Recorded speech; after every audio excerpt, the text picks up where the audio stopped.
This YouTube channel does not promote any violent, harmful, or illegal activities.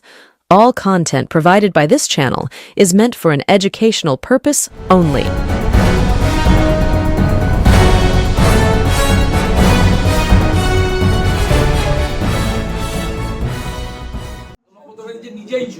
আরে যাচ্ছেন কোথায়? দাঁড়ান, শুনুন, আরো বাকি আছে। তৃণমূল মানেই চোর, এটা সাধারণ মানুষ বলছে, শুধু বিজেপি কর্মী সমর্থকরা নয়, প্রমাণিত চোর।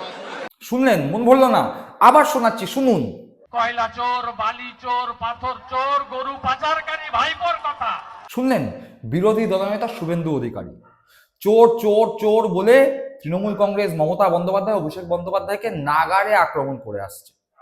আর এই 2026 বিধানসভা নির্বাচনের আগে যদি সবকিছু ঠিকঠাক থাকে, তাহলে এমন এক তাবড় নেতা ইডির পাল্লায় পড়তে চলেছে, তা আপনারা কেউ ভাবতেও পারবেন না।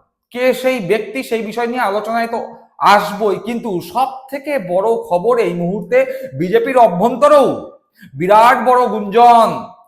2026 বিধানসভা ভোটের আগে বিজেপিরই হাতের পুতুল ইডির হাতে কি গ্রেপ্তার হতে চলেছে বিরোধী দলনেতা শুভেন্দু অধিকারী? এই নিয়ে বেশ গুঞ্জন। এবার তা গুঞ্জন, জল্পনা, সত্য নাকি মিথ্যা, সেই বিষয়ে কিছু তথ্য আপনাদের সামনে তুলে ধরছি, একটু মন দিয়ে শুনবেন। আমি প্রতিবেদক সায়ন্তন চক্রবর্তী, আপনারা দেখছেন বঙ্গচক্র ইউটিউব চ্যানেল। আমরা বারংবার দেখেছি শুভেন্দু অধিকারী মমতা বন্দ্যোপাধ্যায়, অভিষেক বন্দ্যোপাধ্যায়কে কয়লা চোর, বালি চোর নানান ভাষায় আক্রমণ করেছেন। আবার শুভেন্দু অধিকারী বিভিন্ন সময় বলেছেন, তৃণমূল কংগ্রেস যদি পুনরায় চতুর্থবারের জন্য ক্ষমতায় আসে, তাহলে এই রাজ্যটাকে নাকি পুরো বিক্রি করে দেবে, এমনকি কিডনিও নাকি তৃণমূল কংগ্রেস বিক্রি করে দেবে।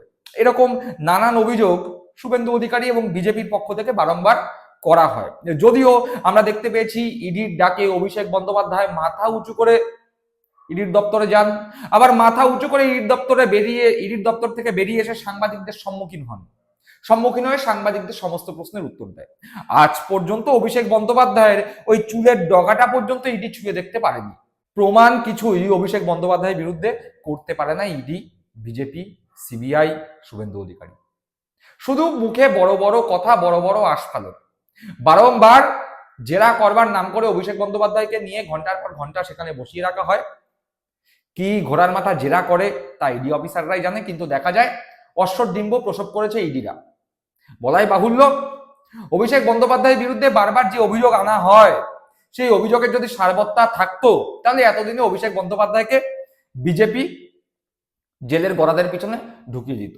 অতীতে আমরা দেখতে পেয়েছি মদন মিত্র, সুব্রত মুখার্জি, ববি হাকিম, শোভন চট্টোপাধ্যায়, একাধিক তৃণমূল নেতা নেত্রীকে বিজেপি এই ইডি এবং সিবিআই কে ব্যবহার করে গরাদের পিছনে পড়েছে। তাপস পালও যাদের মধ্যে অন্যতম। তাপস পালকেও দীর্ঘদিন জেলে আটকে রাখা হয়। সুদীপ বন্দ্যোপাধ্যায় আর এক সাংসদ, তাকেও দীর্ঘদিন জেলে আটকে রাখা হয়। এই ইডি সিবিআই কে কাজে লাগিয়ে বিজেপি আটকে রেখেছিল, কিচ্ছু প্রমাণ করতে পারেনি, প্রত্যেকে ছাড়া পেয়েছে। আর ভাবছেন যদি সামান্যতম প্রমাণ থাকতো, তাহলে অভিষেক বন্দ্যোপাধ্যায়কে ছেড়ে দিত? অভিষেক বন্দ্যোপাধ্যায় গটগট করে যাচ্ছে আর গটগট করে বেরিয়ে আসছে, এত সহজ? অভিষেক বন্দ্যোপাধ্যায়ের বিরুদ্ধে কোনো প্রমাণই নেই, শুধুমাত্র হেনস্থা করবার জন্য বারংবার বিজেপির অঙ্গুলি হেলনে ইডি অভিষেককে ডাকে, অভিষেক মাথা উঁচু করে যায়, মাথা উঁচু করে বেরিয়ে আসে, মুখ পড়ে ইডির, মুখ পড়ে বিজেপির। কিন্তু সেই ইডি আবার 2026 বিধানসভা নির্বাচনের আগে এই বাংলার বুকে তৎপর হয়ে উঠেছে। ভোট আসবে আর ইডি সিবিআই ঘরে চুপ করে বসে থাকবে, তা তো হয় না। কারণ আমরা 2014 সাল থেকে দেখে আসছি, হর হর মোদি, ঘর ঘর মোদি স্লোগান দিয়ে ক্ষমতায় আসা নরেন্দ্র মোদি গোটা ভারতবাসীকে 15 লাখ টাকা করে ব্যাংক অ্যাকাউন্টে পাঠানোর প্রতিশ্রুতি দিয়ে ক্ষমতায় আসা নরেন্দ্র মোদি। সেই নরেন্দ্র মোদি সরকার 2014 সাল থেকে ক্ষমতায় আসার পরে যখন যখন যেই রাজ্যে বিধানসভা ভোট বা গোটা দেশে লোকসভা ভোট অনুষ্ঠিত হয়েছে, তখন তখন এই ইডি এবং সিবিআই বিভিন্ন রাজ্যে তৎপর হয়েছে। বলা যায় যে সমস্ত রাজ্যে বিজেপি ক্ষমতায় নেই বা বিজেপি বিরোধী দলগুলো ক্ষমতায় রয়েছে, সেখানে সেখানে ইডি এবং সিবিআই তৎপরতা লক্ষ্য করা গেছে।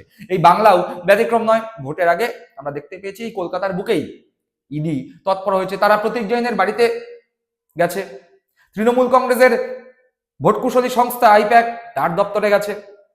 কিন্তু এই নিয়েও বহু তর্ক বিতর্ক হয়েছে, কিন্তু সব জল্পনা একটা পোস্টে এসে দাঁড়িয়ে গেছে। কোন পোস্ট? তৃণমূল কংগ্রেসের অন্যতম প্রধান মুখপাত্র কুণাল ঘোষ একটি খুবই চাঞ্চল্যকর ফেসবুক পোস্ট করেছেন। কি সেই ফেসবুক পোস্ট আপনারা দেখুন, তারপরে আসছি বাকি বক্তব্যে। কুণাল ঘোষের ফেসবুক পোস্ট, ব্রেকিং, কয়লা মামলায় যে দুজন সম্প্রতি ইডির হাতে গ্রেপ্তার তাদের বয়ানে বিজেপির এক শীর্ষ নেতার নাম এসছে। মাসে বিপুল টাকা যেত তার কাছে। ইডি তার বয়ান রেকর্ডের জন্য নোটিশ জারির পথে। খবর পেয়ে তিনি গতকাল দিল্লি গিয়েছিলেন সামাল দিতে। এখনো ইডি অফিসে কোনো রক্ষা কবচের বার্তা আসেনি।